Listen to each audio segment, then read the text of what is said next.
बोलिए प्रेम से श्री सद्गुरुदेव महाराज की जय। श्री सच्चिदानंद भगवान की जय।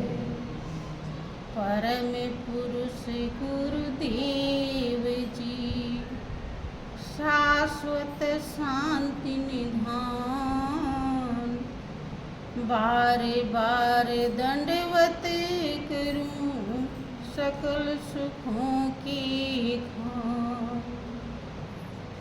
एकम नित्यम विमल अचलम सर्वधि साक्षी भूतम, भावातीतम त्रिगुण रहितम सतगुरु ताम। बोलिए प्रेम से श्री सद्गुरुदेव महाराज की जय। श्री सच्चिदानंद भगवान की जय। वृंदावन बिहारी लाल की जय। जगत जननी अम्बे मैया की, सत्य सनातन धर्म की, साचे दरबार की, पवन सुत हनुमान जी महाराज की, सियावर रामचंद्र भगवान की, वृंदावन बिहारी लाल की। बोलिए प्रेम से सब संतों की। प्रेमी सज्जनों, वास्तव में मनुष्य जीवन बड़ा ही सुखदायी बताया जाता है, लेकिन अगर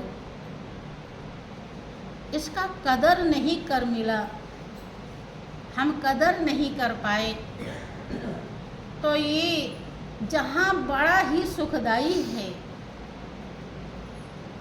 इस जीवन से इतना बड़ा सुख प्राप्त किया जा सकता है जो देवता नहीं कर सकते, क्योंकि मनुष्य जीवन के अंदर वो योग्यता है जो देवता के अंदर नहीं है। लेकिन महापुरुषों ने अपने अनुभव को व्यक्त किया कि मानुष जन्म बड़ा सुखदायी और बिन जाने जग में भरमाई। अगर इसकी सच्चाई को हम इसी जिंदगी में हासिल नहीं किया, तो ये जग में इसको भटकना पड़ता है, नाना प्रकार की यौन में आना और जाना पड़ता है, जो अथाह दुख का कारण है। आप देखते हैं कितने जीव जंतु भूखे प्यासे रहते हैं, कितने तनिक देर में खत्म हो जाते हैं, इधर आए उधर चले जाते हैं, कोई व्यवस्था नहीं उनके लिए। तब मालिक सबका रक्षक है, लेकिन फिर भी कर्म उनका ऐसा है जिसके नाते उसने ऐसी व्यवस्था प्रदान की है। महापुरुष अपने अनुभव को व्यक्त करते हुए समझाते हैं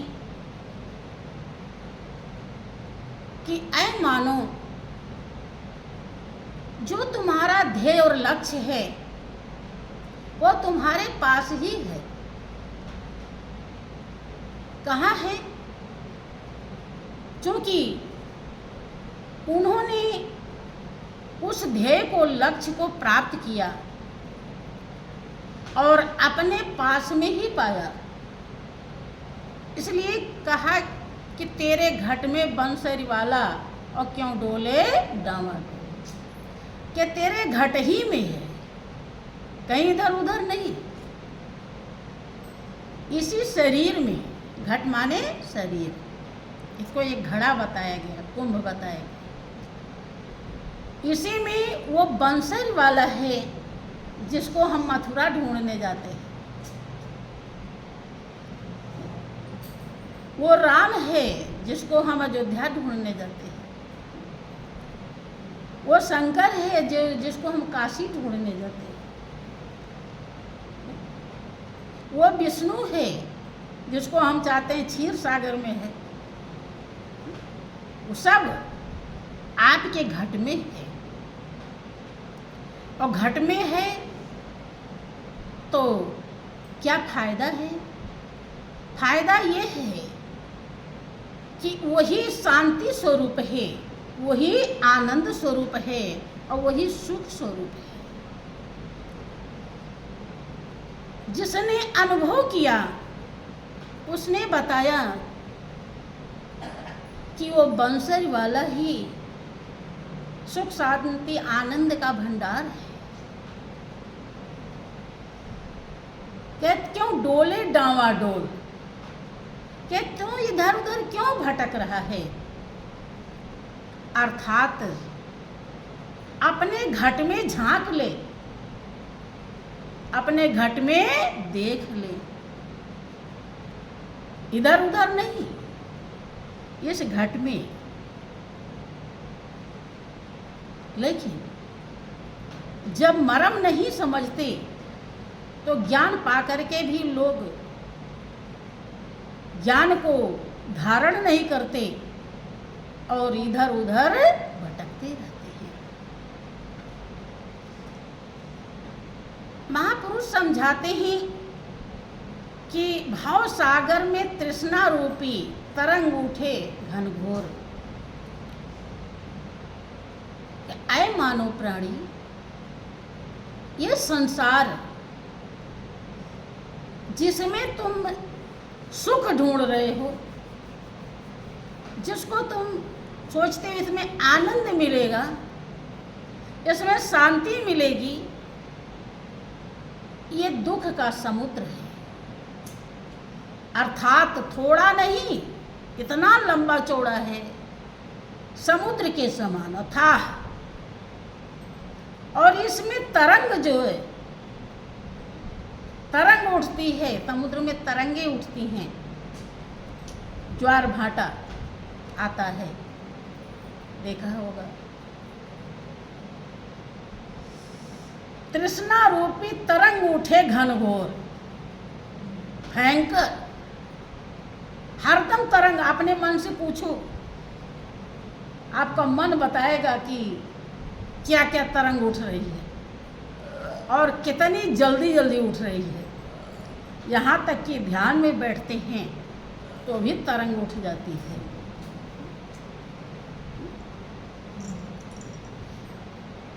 यह तरंग जब तक उठती रहेगी तब तक वो बंसरी वाला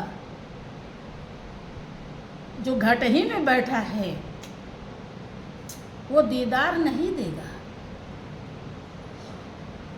बात समझ में? इसलिए महापुरुष कहते हैं, जिनका अनुभव है कि भव सागर में तृष्णा रूपी तरंग उठे घनघोर और नाम बाण से इसको काटो, झूठ साँच को तोल रे तेरे घट में बंसरी वाला क्यों डोले डावा।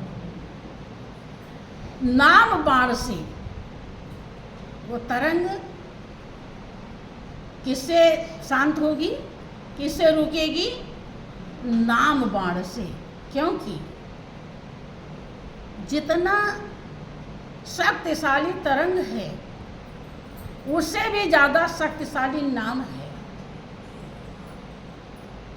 जब नाम का फायदा आप समझ जाएंगे, झूठ साँच को तोड़ कि तरंग सही है या नाम सही है, तो क्या सही है? नाम सही है। लेकिन अपने अपने हृदय से पूछो कि जितनी तरंग चलती है क्या उतना नाम चलता है?